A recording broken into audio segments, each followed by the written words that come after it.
I want to kind of tie it in to when I spoke with Charles Gaines in Pumping Iron about him writing the book and how he framed it, and kind of one thing you said on a forum one time when people Mm-hmm. were asking you about the participation and not just those films. And for the record, a lot of people out there need to know that there were a lot of guys that were in the magazines that were in some of those films or in films that never made the light of day, that were private films for, their benefactors.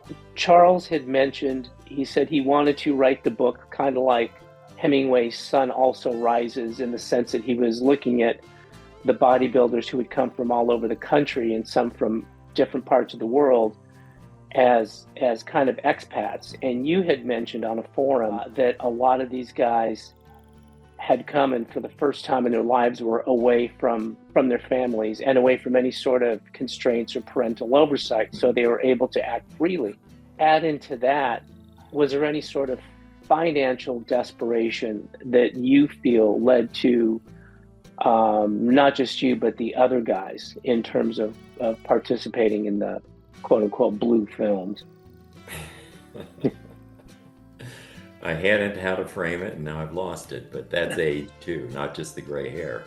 But no, people were coming from all over the world without a dime. They had no social pressures, no family pressures. Right. I remember one fellow arriving with a little bag, a little, I guess the size you would put over a bottle of wine if you purchased one. That was his total liquid assets. In fact, his entire assets. He always wore the same shirt. They had people arriving all over the country, from all over the country, all over the world, that had no money and they needed a source of revenue. And so when photos were out there to pay, a number had. But that's always been the case, I think. If you go back into bodybuilding history, usually it was just a fig leaf that covered Right. the imagination. And then the next step was to remove that fig leaf, unless you had severe social constrictions from it. And so a lot of the fellas I know, Mr. Americas and Mr. Olympia, all posed in those sorts of photos. I was probably the one that just said, yes, I do. The concept of the social media or the internet is decades away. When Colt Studios had contacted you, were you still in Cincinnati? I was, yeah. I was in Okay. Cincinnati in the midst of a failed marriage, and went to New York. I had no idea what kind of pictures they were. It was just said to be bodybuilding pictures. And I was very naive at the time, coming from Cincinnati. And that was the context of the times. Nothing was openly expressed, like around the gym, etc. You may have had suspicions of the general gender identity of different people, but nothing was ever spoken about. Different era, completely different era. When I spoke with Rick Drayson when he was alive, and Don Peters, who of course was connected with Dr. Strangelove, with the gentleman who had employed Don for various activities, and Rick said we never really got into each other's business, and he said when we would speak about Don or others, he said, well, Don does what Don does, and just kind of let it hang like that. There was really no moral judgment on any Yeah. of the guys. Anyway, face to face, that that he said, we would just say, yeah, well, Don does what Don does, and we're not going to throw rocks while we're in a glass house ourselves. So there seemed to Good way be, of putting it. yeah, that level of at least let sleeping dogs lie, if not Mhm. total acceptance. Yeah, I think What was that's your take true. on that? I think that's true. Everyone in the gym knew what was going on in different with different fellas, but let well enough alone. Yeah. So, coming west, because you obviously were able to, started, because it was like swimsuit modeling, and then it was more money for more revealing photos. Mm-hmm. But when you come west to California, I can remember that so well because I was driving from Cincinnati to Los Angeles, and I swerved. It was midwinter, wound up in a snowbank. Had to call a tow truck. Got out on the road again, and within a mile, I was back in the snowbank. Had to call the tow truck again. Bottom line, I arrived in California literally with $5 in my pocket. The story, I think Ken Waller had come in '68, about the same time, or maybe a little later. But you end up buying golds in late '71 or early '72. Joe sold it in '70 to Bud Danitz and Dave Sachs because it was pretty much just barely a break-even business at that. In fact, not even that. And at that time, sorry to interrupt, it was a losing business. Yeah. Money was going, even for Joe, when he only had one employee, Zabo, to sit around the gym, it was still losing money if you amortize the property, etc. And Dave and Bud as well, since they came to you, like you said, as a last resort, since there were no buyers and they were antique dealers, or at least Bud Danitz was. Danitz was. And he had antiques in the port of Los Angeles, I think down in San Pedro, that he needed to get off the ship, and he needed cash fast. They were like, we're going to have to close the gym, or we're going to have to find someone to buy it. You stepped up. Did the cash from Dakota modeling and from the films help with that? It did. For a photo shoot during a day, it went from the original, I think, $200 in New York up to $10,000 a day. And that was big money. Right. 1970 money. It's a lot of money. It's a lot of money now. 70, yeah, exactly. And what was significant too was not just the money, but the contacts I was able to make. I met bankers, producers, the whole bit. I learned a lot. I think a lot of people wanted to see me succeed for their own agenda. You could draw from their expertise in various areas, PR, right, finance, etc., and could tie it all together. It worked out really well. Which, it served you well.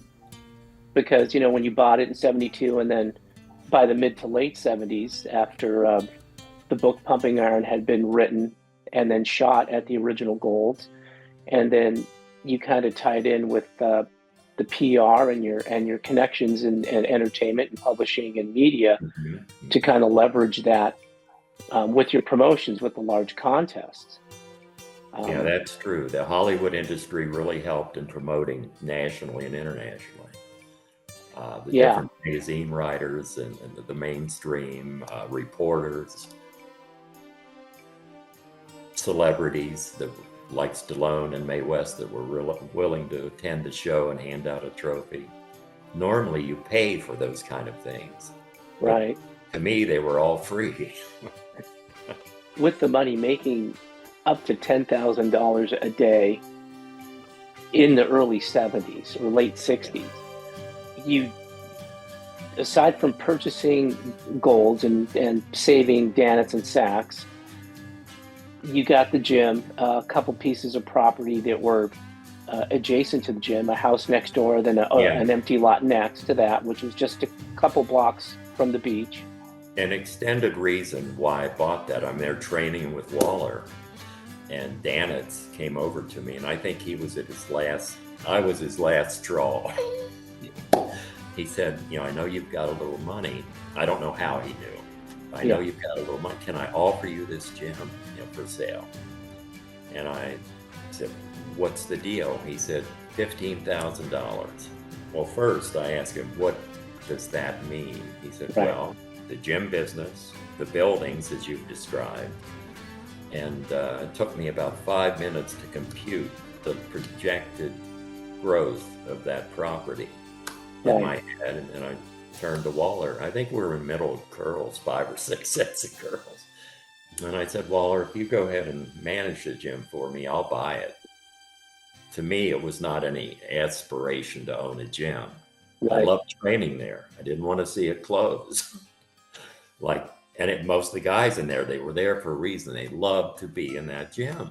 Right. But why someone else didn't buy that, I have no idea. I do know it was offered to Arthur Jones. I know Right. it was in the magazine for sale for 6 or 8 months. Right.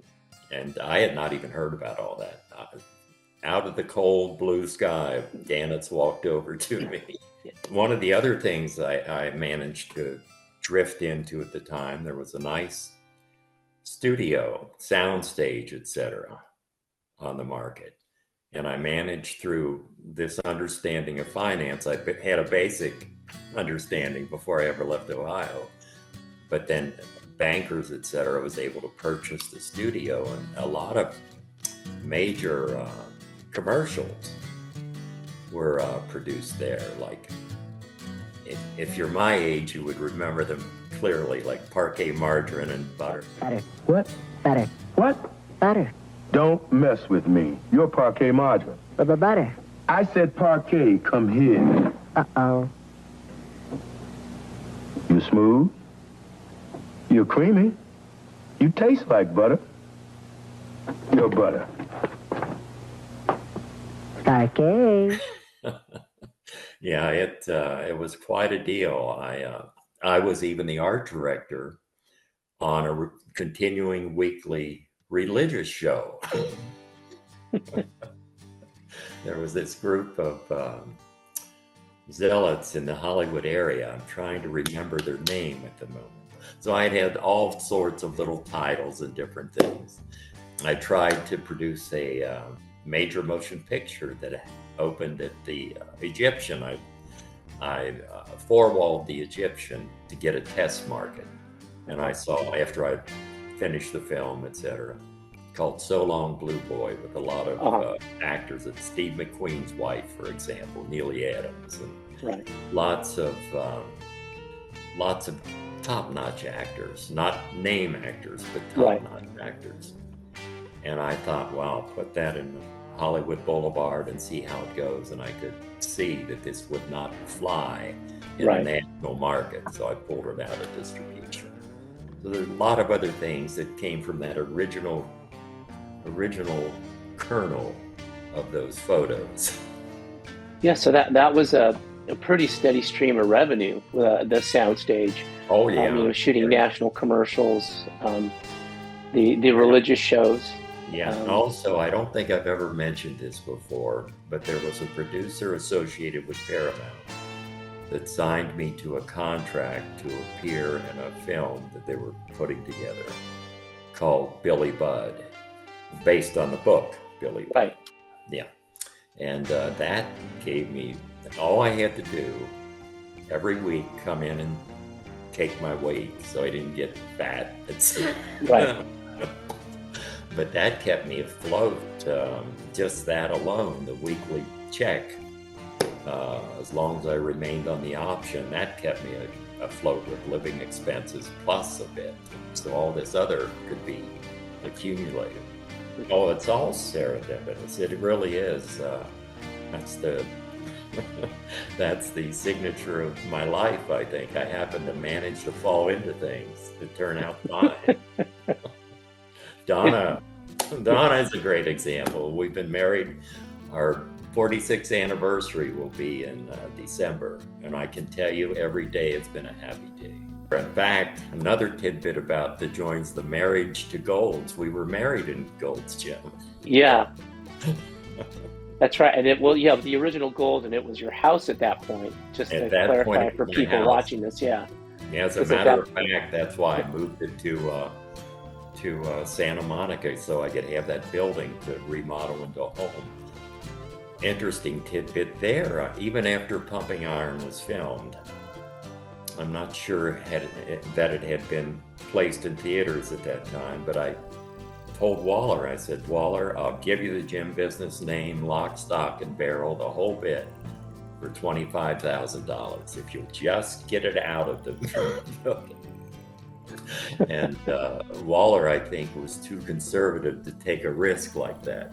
And Yeah. candidly, the $25,000 were just so I could be sure that he would take it seriously to Right. open it up again. I'm Right. sure I would have canceled the note, once it got started. Because he had done so much to build the gym, really. Had he, Yeah. let's face it, had he not agreed to manage the place, there would be no Gold's Gym today anywhere, or over the years. When I spoke with Ken, and he had mentioned that, he says, being slightly risk averse by not taking up your offer, and he said, and oddly enough, he said, when you were ready to sell again, later, that Pete had approached him because obviously Marion had said that she wanted you to sell it to Pete. He'd be a good steward for it. And Pete was like, I can't come up with all the money by myself, but I'll look for guys. He found Ed Connors and Denny. I don't know if he had Denny Doyle yet. He didn't know how Denny much Ed Doyle. would come up with. And he came to Ken. And it was the share was probably 25,000 again, if not a little less. And Ken says, and I passed on Gold's Gym twice. But he did end up opening up his own gym in a hotel in Culver City, Yeah. on Jefferson Boulevard, I think. So Yeah. The only those thing things- Kenny's not averse to is eating. yeah, and he somehow still has abs. That's right. In spite of making Joe Gold's name famous, Right. which I'd rather not in retrospect, but based on the gruffness that he operated in. But it was sure that little 5-minute paper or in the head penciling whether or not to buy gold sure turned out all right. I thought I would have to float it. I thought I would have had to have floated for a while until it got off its feet, if ever. But just immediately, it paid itself. Yeah.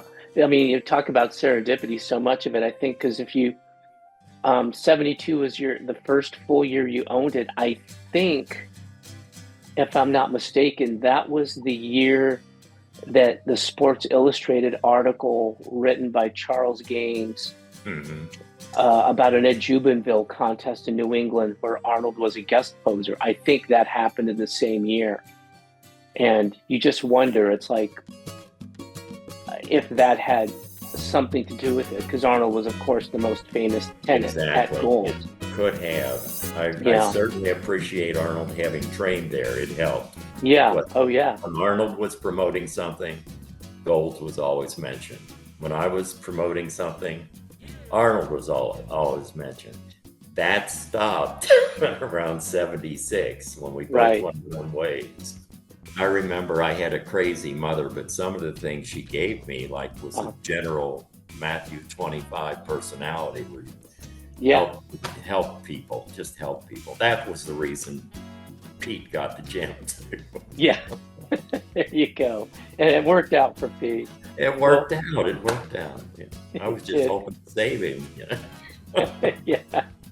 Well, thank you. Thank you. Best to you and Donna. And now, as you travel to next week, the week after we get back, jot down those little questions. Will do.